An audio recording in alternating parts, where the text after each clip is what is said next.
Hello, my lovely YouTube crew. Here's the scruffy, muddy, woolly, happy red mare coming up for her breakfast. Yes. And I was thinking today about how important it is to remember not to take your horse for granted. Yes. This is one of the great joys of my day. This look, this walk, this pricked ear. Are you ready for your breakfast? Yes, you are, aren't you? Come on in. I haven't made it yet. Right, shall we pick up the buckets? Can we pick up the buckets? Yes. And I know that I can open the gate like that. Yeah, come on. And then we'll go up together. Just happy and relaxed and easy. Nothing, worrying or worried about her. And she'll find her way through the gate and then past my car. Look, I shouldn't show the number plate, should I? They always, what do? They kind of fuzz it out on those photos. And here comes Flo. And look, there's Red Mare. She's just finding her own way. And then she'll stop herself. Hello, Noodle. Say hello to the people. Say hello to the people. Yes. And then I can go and shut the gate because I don't want Flo coming up. And the red mare will just settle herself and find her place, and she'll know, Flo, you're going to wait there, Doodle. Yes, you are. You're going to wait there. Whoops. Ooh. Well done. See, she'll just hold on there and have a little sniff around, see what she can find. Yes. And I will take about 10 minutes. You see, we have the pink, hot pink. That's for Flo, because that's what Cara buys her. Yeah, I'll take about 10 minutes making all the delicious food. Should I take you into the feed room with me? Why not? A little bit behind the scenes. Here's the lovely feed room which the landlord built, which we absolutely love, and our special buckets and tubs and everything. There's all our special herbs. I'm very keen on herbs, and gut balancer and oils and all kinds of things.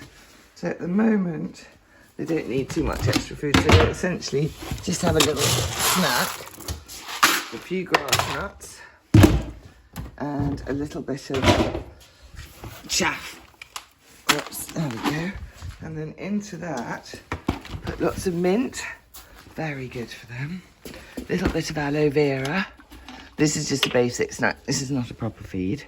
But aloe vera, very important for the gut, I think. This is brilliant. Can you see this? Gut balancer. I get that delivered from Amazon Prime. Amazon Subscribe and Save. So I save 15%. And it arrives regularly. And then a little bit of seaweed for the feet. The only stereotype that the red mare has is she does have bad feet. Look, she always has a crack. Do you see?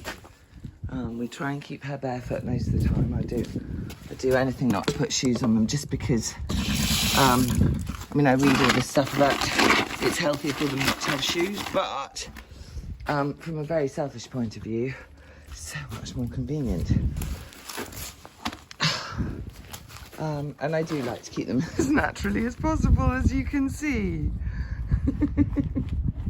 So there's her snack. Oh, Flo, we'll make you one too. Yes, we will. Someone else has been having a roll. Look at my scruffy horses. Yeah, so what I wanted to say was, don't take for granted that you can do that you've got lovely, happy, relaxed horses who understand about things like personal space. I don't know if you noticed, she automatically took 3 steps back when I gave her her food. Now, obviously, we've taught them all that. And I teach them all the things which are most important to me. Personal space is probably the biggest one. I can't bear pushy bargy horses. I think it's really bad for you and it's really bad for your horse. Walking in time. So when I walk slowly, she walks slowly.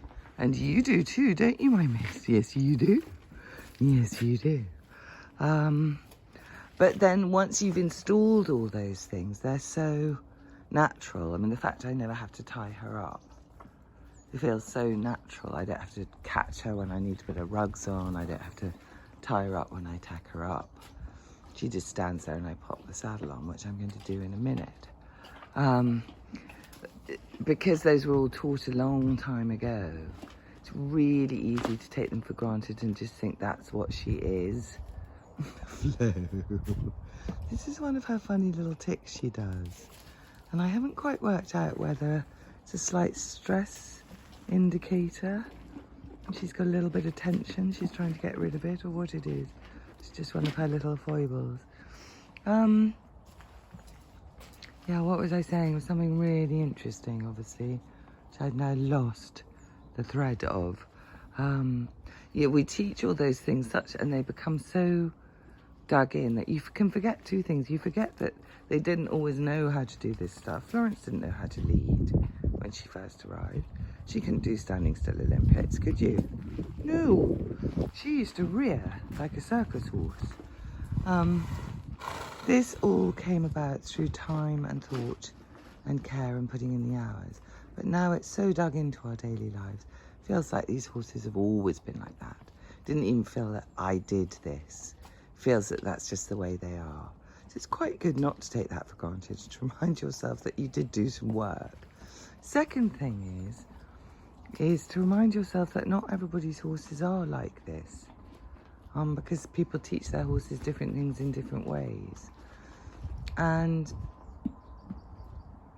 the reason I think that's important is to realise, this is going to sound so smug, but let me see if I can put it in a way that doesn't sound too awful, but to try and realise how lucky one is if you've discovered a really good way of horsemanship. That is just a huge piece of luck.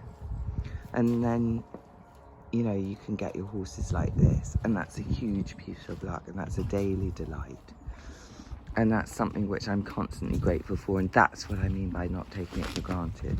If she hadn't reared straight up in the air, so that I was absolutely frightened for my life, I wouldn't have sat in front of the internet with tears of despair rolling down my face, desperately typing in the words how to have a happy horse.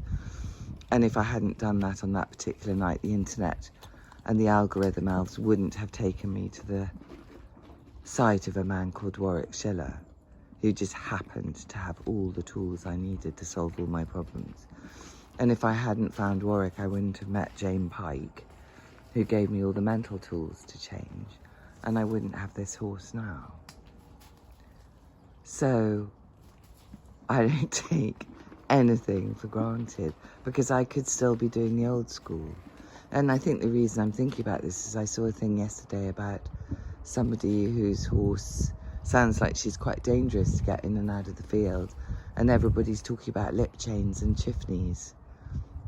And that makes me so sad, because A, those don't solve the underlying problem, which is that a horse who is doing that has got some kind of fairly big anxiety or worry going on, and there isn't a relationship between the horse and the human, and that's kind of neither of their fault. It just is. We're all doing what we can with the information we have at the time. But a lip chain and a chiffony isn't going to fix that. You have to fix that in your horse's mind. What the lip chain and the chiffony will do is they will add physical uncomfortability. It's one of my favourite Jane Pike works. Physical discomfort and possibly pain into the equation. So you're actually going to make the thing worse in the long run. You might be able to control the horse a little bit better. And I wanted to say all this, and I thought, well, for two reasons. No, one is I'll just sound like an awful smug-faced person. And who am I to talk? I've only been doing this for 10 years and I'm still in the foothills. And the second thing is that you do have to do it for 10 years. I can't just say to that woman who's desperate to deal with her dangerous mare, oh, please don't use a lip chain, you know, can you go and stand in field and connect with her mentally and emotionally and do the place of peace, because that woman would probably get hurt. I mean, seriously. Sorry, I'm really rambling now, but it touched me so much. I was really thinking of how sad that poor human being must feel, and how sad her horse must feel, and how horrible it is when you're not in a relationship.